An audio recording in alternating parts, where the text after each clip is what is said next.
Eh bien salut à tous et à tous les gens, c'est Moketo pour parler de tout mais surtout de rien. On se retrouve pour une nouvelle review, pour parler de l'épisode 3 de la série Netflix One Piece. Donc je rappelle que ce sont des reviews 100% spoil, donc je vais spoil non seulement l'épisode, mais je vais aussi faire beaucoup de comparatifs avec le manga. Donc si jamais vous n'avez pas lu le manga, vous risquez au travers de mes avis de vous faire spoil.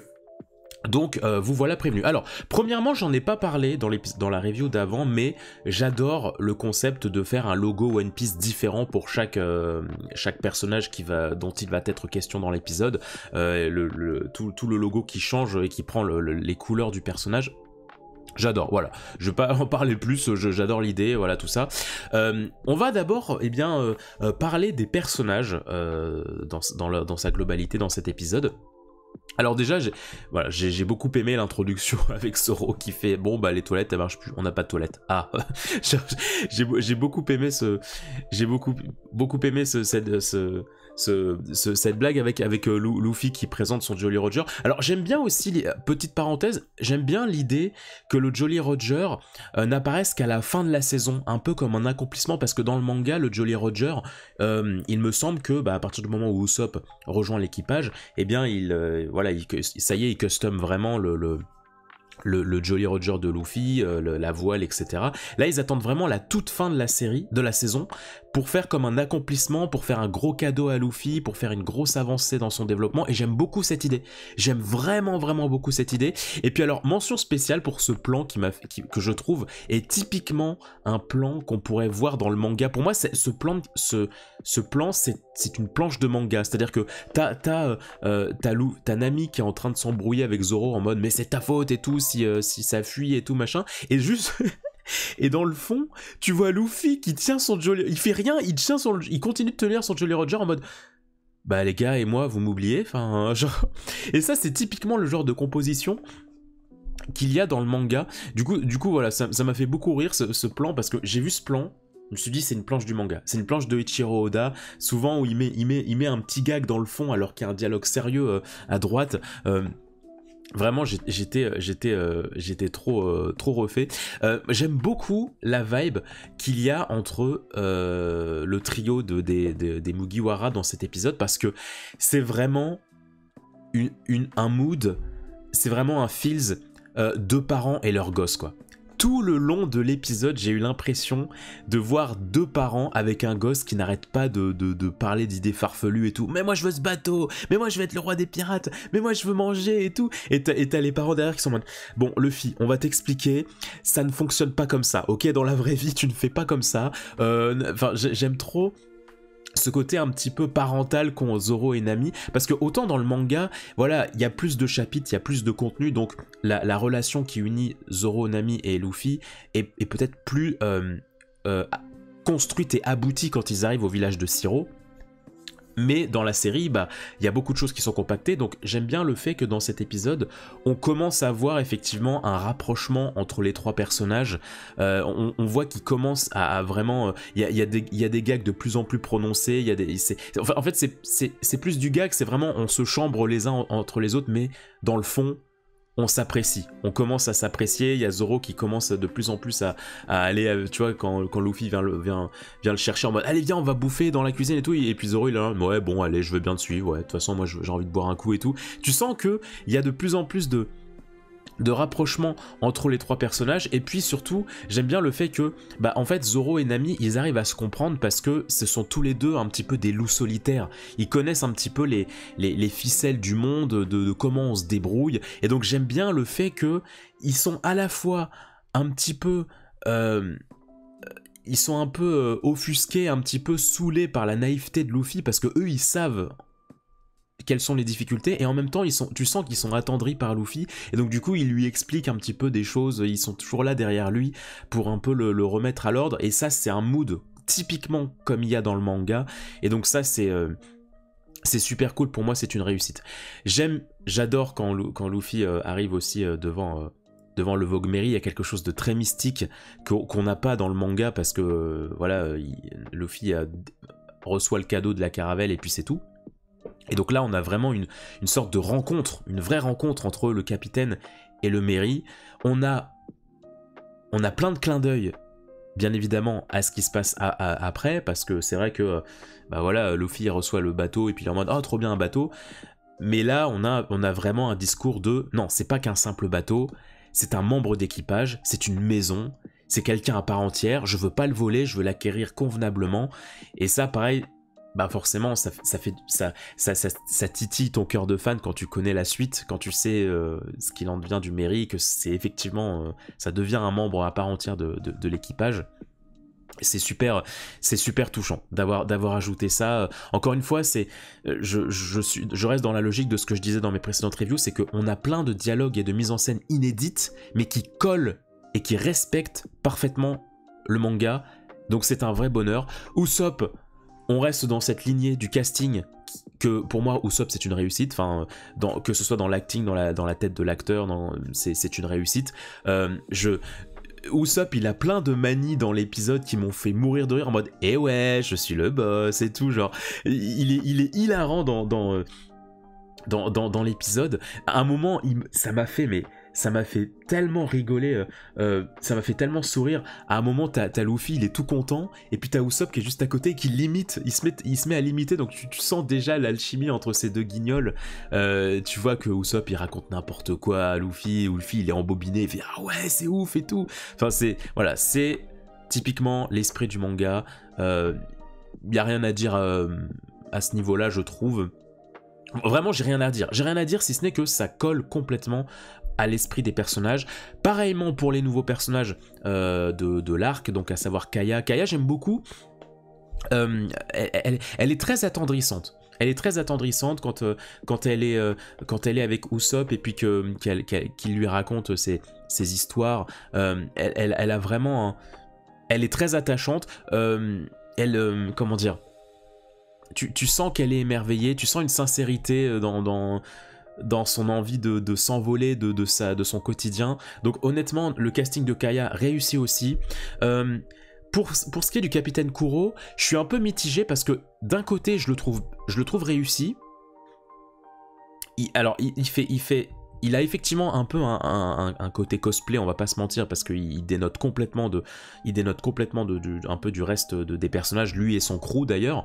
Donc je suis un peu mitigé. En fait, je le trouve stylé, mais ce qui est dommage, c'est que du coup, tu sens à 200% que c'est un antagoniste, en fait. C'est ça qui est un peu dommage, c'est que là où dans le manga, c'était un peu un plot twist, un petit plot twist, parce qu'il était assez classe, ça marchait. Là, quand il passe au côté obscur, lui et ses sbires, bah tu sais d'avance que c'est des sales gosses, quoi. Tu sais d'avance que ce sont des antagonistes, alors que dans le manga, tu te disais pas forcément ça. Il avait une classe, et à partir du moment où le majordome devient le capitaine Kuro, il y avait quand même un changement dans son design, dans son attitude, qui faisait que oui, il y avait une métamorphose. Là, on la sent moins, donc je trouve ça un peu dommage. Je trouve ça un peu dommage à ce niveau-là. Dans cet épisode, il y a l'une de mes scènes favorites, à savoir la scène du repas. La scène du repas, je l'ai adorée quand Luffy se met à balancer mais moi nous on est des pirates, on a déjà affronté un colonel, un pirate clown et tout. J'adore cette scène parce que, encore une fois, ça respecte complètement l'énergie du manga. On est sur un Luffy qui est sincère, qui est naïf, qui n'a aucun faux semblant, et en face tu as les compagnons de Luffy qui sont exaspérés, qui sont en mode mais oh là là, la honte. Oh là là, la honte. Oh mais qu'est-ce qu'il fait ce con. Vraiment, j'aime trop cette scène. Elle déborde d'exaspération et de complicité, et rien que pour ça, je dis bravo. Je dis bravo d'avoir ajouté cette scène, parce que ça, pareillement, c'est pas du tout un truc qu'on voit dans le manga. Et autre élément qu'on ne voit pas autre ajout qu'on n'a pas dans le manga, et qui pour moi est très pertinent, c'est l'espèce de soirée garçon. Quand tu as Nami et la scène de Nami et Kaya qui sont dans la chambre, je la trouve tellement attendrissante et tellement bien écrite, parce que dans le manga, il me semble pas qu'il y ait de dialogue entre, enfin ou en tout cas un dialogue comme ça entre Nami et Kaya. Il y a pas vraiment d'échange quoi. Genre les deux femmes de l'arc, elles sont un peu aux extrémités l'une de l'autre.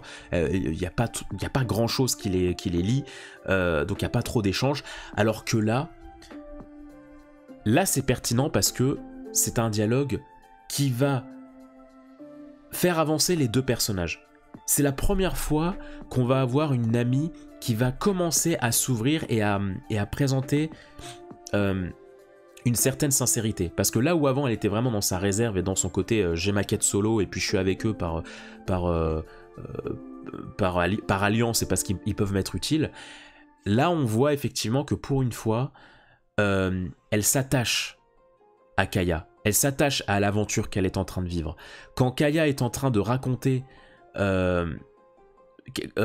pourquoi elle apprécie Usopp, tu vois Nami qui se met à sourire, tu vois Nami qui est attendrie, et ça pareil c'est trop cool parce que ça c'est pertinent parce que comme Usopp va devenir à la fin de cet arc un chapeau de paille, et bah du coup ça ajoute de la complicité entre Nami et Usopp parce que avant même, parce que comme ça en fait lorsque Usopp va rejoindre l'équipage, et ben Nami elle aura eu une vision sincère de ce qu'il est vraiment via les explications de Kaya, et donc du coup ça mine de rien ça crée déjà des liens entre eux, et donc ça véritablement c'est un ajout que j'ai trouvé très appréciable, très mignon. Et puis pareillement pour le passage entre les garçons Luffy, Usopp, Zoro, où ils sont pareillement tous les trois dans leur personnage.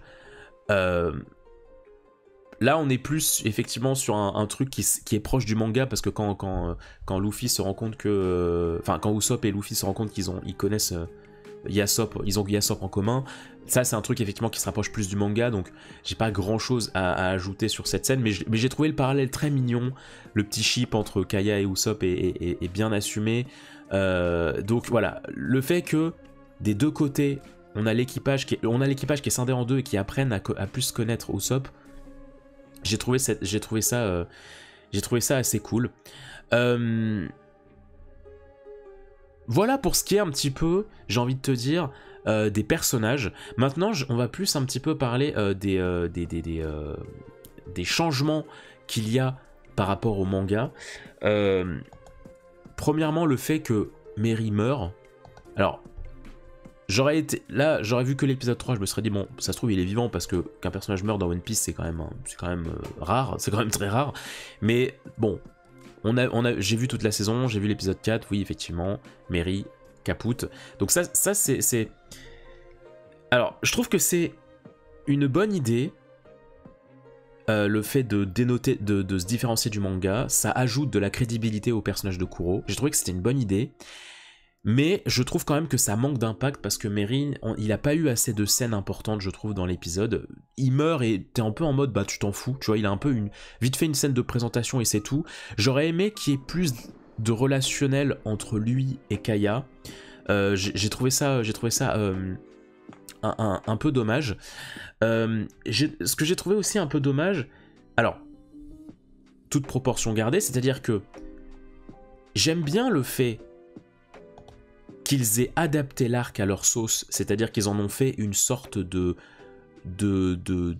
manoir hanté, dans une ambiance un peu famille Adams, un peu creepy. On est dans un manoir avec... Je trouve en fait que ça correspond très très bien au personnage de Kuro, de réadapter cet arc de cette façon, en mode on est dans un manoir et on a des démons qui peuvent un peu surgir de n'importe où.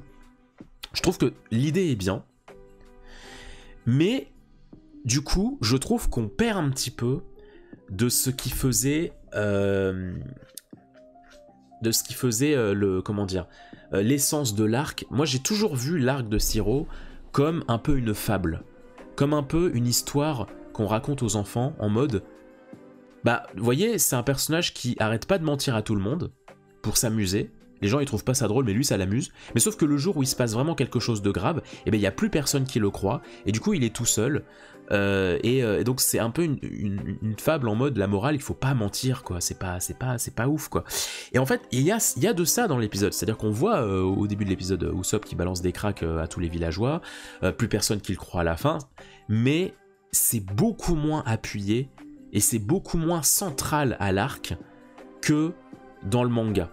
C'est beaucoup moins appuyé, c'est beaucoup moins souligné que dans le manga, donc ce qui fait qu'on est véritablement sur une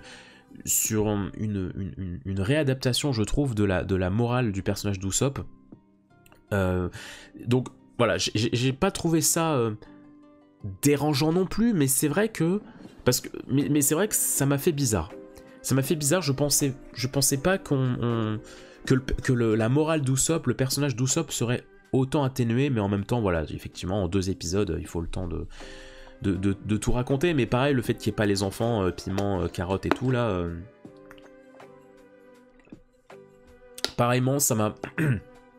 c'est pas... Effectivement, c'est pas indispensable, mais c'est vrai que ça enlève une certaine plus-value au personnage d'Usopp, parce que voilà, il se fait appeler le capitaine Usopp, parce que, bah voilà, il a son petit équipage, mais là, le fait qu'il l'ait pas, bah du coup, ça fait un peu... ça fait bizarre. Pour aller du côté de Baggy, on retrouve donc... Enfin, on a la présentation du coup d'Homme Poisson. Donc on a Kurobi, je crois qu'il s'appelle, et Arlong. Je suis pas hyper fan de cette séquence. Non pas que je n'aime pas voir les Hommes Poissons dès maintenant. Je trouve que c'est intéressant de dès maintenant mettre un petit peu le côté Arlong règne sur East Blue, et donc s'il y a des pirates qui essaient de faire les chefs, bah hop, ils se font un petit peu rect par Arlong. Moi ce qui m'a dérangé, c'est le fait que ce soit Arlong lui-même qui se déplace chez Baggy en fait. Moi j'aurais trouvé ça beaucoup plus impactant que Arlong envoie des sbires pour calmer Baggy, en mode Arlong il est pas content de ce qui se passe là, hein. Donc tu vas te calmer mon pote. Mais là le fait que l'antagoniste se déplace de lui-même, bah je trouve que ça enlève de l'aura un peu à Arlong, ça enlève du sérieux, et puis pareil je trouve que la manière dont il apparaît d'un coup dans l'ombre, j'ai trouvé que ça manquait un peu de finesse de mise en scène, parce que Arlong c'est quand même un personnage assez important de l'arc quoi, et j'ai trouvé que du coup ça faisait un peu quelconque. Ça faisait un peu quelconque l'apparition d'Arlong pour moi. Donc voilà, autre pour rester dans les ajouts, pour parler un petit peu de Garp et Koby. Pareillement, j'aime bien l'idée que Garp fasse de Koby un petit peu son chouchou, et puis il voit en lui beaucoup de qualités que Koby n'arrive pas à assumer. Koby manque de confiance, donc il voit pas ses qualités, mais Garp lui les voit. Donc Garp le prend un peu sous son aile et commence à jouer et tout, à lui expliquer les stratégies, à aborder tout ça. D'un point de vue storytelling, je trouve ça très intéressant. J'ai vu que beaucoup de gens étaient frustrés que Garp ne soit pas aussi souriant que dans le manga. Moi, ça m'a pas dérangé du tout. Parce que, en fait, mais dans le manga, Garp, c'est typiquement... En fait, Garp, pour moi, il représente typiquement One Piece, c'est-à-dire que c'est un personnage extrêmement... Et en fait, il est trop extraverti, Garp. C'est un personnage qui rigole tout le temps, qui est dans l'abus de... dans l'extrapolation de tout. Et donc, oui, dans le manga, ça passe parce qu'on est dans un univers très burlesque, mais en live action, putain, moi je pense que ça m'aurait saoulé de voir un... Surtout que, en fait, là, il est censé représenter... Il représente le visage de la marine, c'est un peu le personnage le plus haut gradé de la marine actuellement dans le manga, donc si t'en fais un bouffon, mais ce serait pas pertinent en fait, parce que tu prendrais pas la marine au sérieux. Donc non, moi je trouve ça cohérent qu'il soit sérieux, surtout qu'il est question de son petit-fils et ça lui tient quand même à cœur. Il faut garder un certain sérieux à l'arc de la marine, donc non, je trouve ça normal, et surtout que, je suis désolé, mais dans les épisodes d'après, il a quand même un côté un peu foufou, un peu rigolo quoi, Garp. Je pense notamment à certaines scènes de repas ou alors à la toute fin de la saison. C'est pas comme s'ils avaient complètement effacé son côté un peu pas beauf, mais un peu bon vivant, un peu et tout. Ce côté-là existe. On le voit pas encore là, mais il existe. Donc moi ça m'a pas dérangé. Non, moi ce qui m'a plutôt dérangé, c'est effectivement le fait que Garp envoie directement Koby en action. Alors que le mec est dans la marine depuis, je sais pas, une semaine, un truc comme ça. Le fait qu'il l'envoie avec quelques hommes au village de Siro, alors qu'il est censé y avoir des pirates, alors que toi, mon pote, tu te déplaces même pas, t'envoies même pas un supérieur pour l'accompagner et tout. Ça, oui, je trouve ça bizarre. Ça, je suis pas... Parce que, en fait, j'ai rien contre le fait que... Enfin, en fait, si, j'ai trouvé ça bizarre. À la fin de l'épisode 3, ce cliffhanger de Kobe qui apparaît au village de Siro, si, ça m'a fait bizarre, mais en soi, j'ai rien contre l'idée. Moi, ce qui me dérange plus dans cette idée, c'est le fait que... En fait, je m'attendais du coup à ce que Garp débarque forcément dans l'épisode d'après, parce que pour moi c'est inconcevable que Garp envoie juste Kobe tout seul alors qu'il est dans la marine. Enfin, c'est bien beau d'avoir confiance en lui et de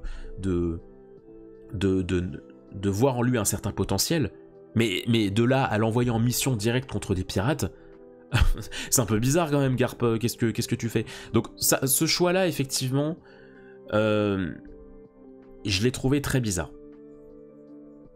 J'ai pas trop compris, j'ai trouvé ça un peu out of character par rapport à Garp, donc je suis un peu mitigé sur ce choix. Autant il y a des choix très bons, comme je l'ai dit en début de review, des ajouts de dialogue que je trouve très pertinents, très cool, autant celui-ci, je suis pas très fan. Donc maintenant on va parler un petit peu de la réalisation, parce que j'ai quelques petits trucs aussi... J'ai quelques petits trucs aussi à dire. C'est ce que je vous disais aussi dans les reviews précédentes, c'est-à-dire que on voit les limites du live action, on voit le côté un peu toc, le côté un petit peu... les limites en fait du live action. C'est-à-dire que le village de Siro, pareillement, il se résume à une ruelle. Alors tu sens effectivement qu'ils ont reconstitué complètement cette ruelle. Tu vois que c'est du faux en fait. Pour la simple et bonne raison que t'as très peu de plans larges. Et alors je sais pas si c'est Netflix ou alors si c'est des techniciens qui voulaient absolument rentabiliser une certaine focale qui donne cet effet-là, fisheye, qui déforme un peu et qui donc du coup agrandit l'angle. Je pense que ils ont utilisé ça pour donner l'impression que les décors sont plus grands qu'ils n'y paraissent, parce que c'est un peu ça le but du fisheye, c'est le fait d'arrondir un petit peu, de flouter, mais du coup d'élargir, enfin d'arrondir le fond et donc de donner l'impression qu'il y a une grande profondeur. Mais qu'est-ce que c'est pas beau?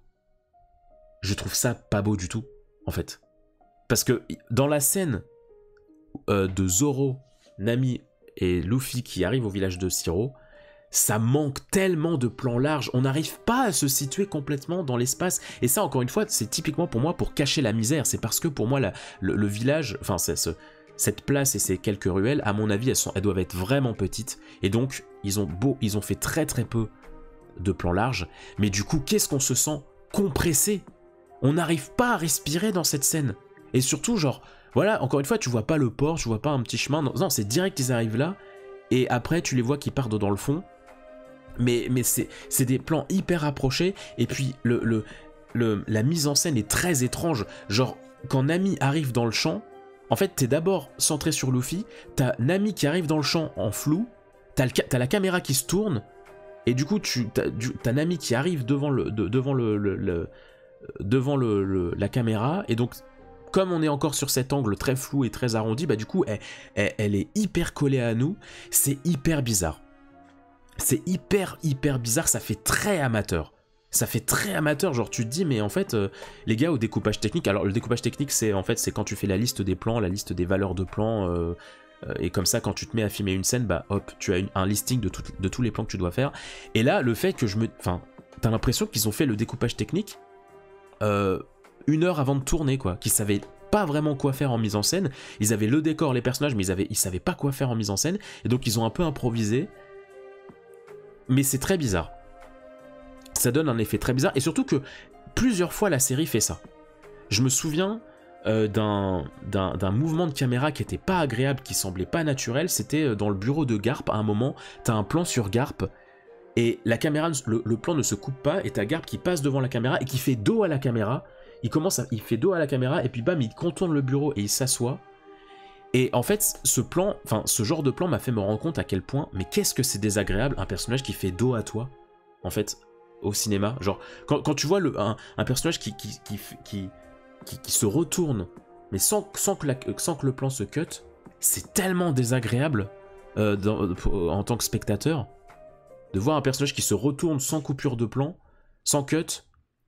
C'est pas très agréable, et j'ai eu un peu cette impression avec l'arrivée de Nami, enfin tu vois, genre t'as Luffy, hop la caméra elle se décale un peu, hop t'as Nami qui arrive, hop on retourne sur Luffy, enfin t'es là en mode mais attends mais cuttez un peu, enfin faites d'autres valeurs de plan et tout, mais je pense honnêtement que le village doit être très petit et que si on faisait des plans trop larges, je pense qu'on voyait, on verrait de la misère, enfin on verrait le côté studio, donc je pense qu'ils ont fait ça pour ça, parce que pareil quand Usopp quand on est dans des flashbacks d'Usopp ou quand Usopp parcourt le village de Shiro, c'est les mêmes décors, c'est les mêmes valeurs, c'est les mêmes endroits, c'est très peu varié, donc je pense encore une fois que c'est un peu manque de budget.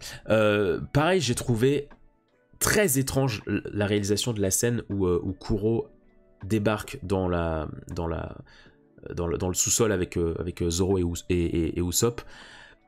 Vraiment, remater l'épisode, j'ai trouvé ça extrêmement bizarre comment Kuro apparaît.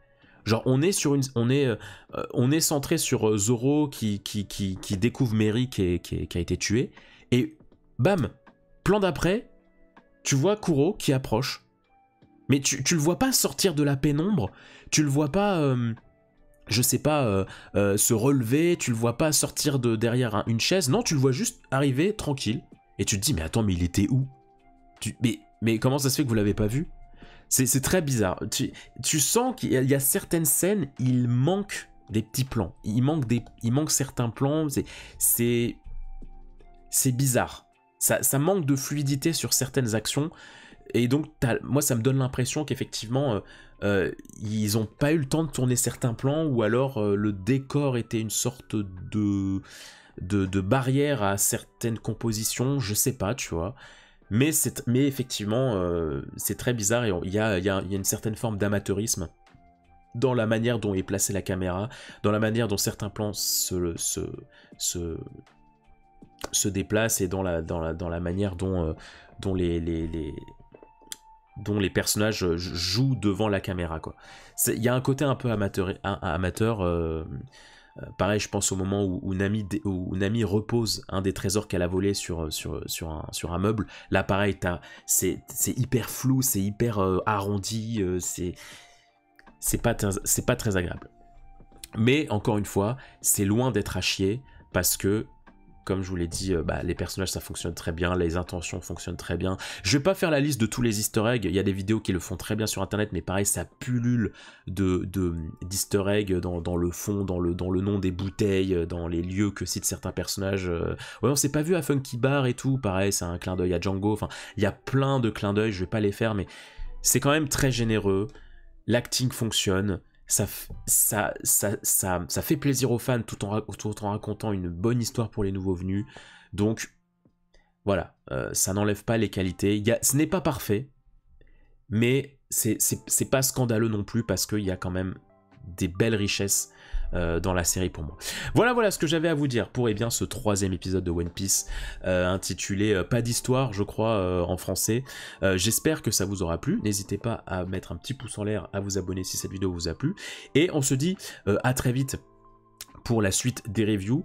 J'essaye encore une fois de pas mal les travailler, je remate les épisodes, je prends beaucoup de notes et tout, donc j'espère que ça vous plaît.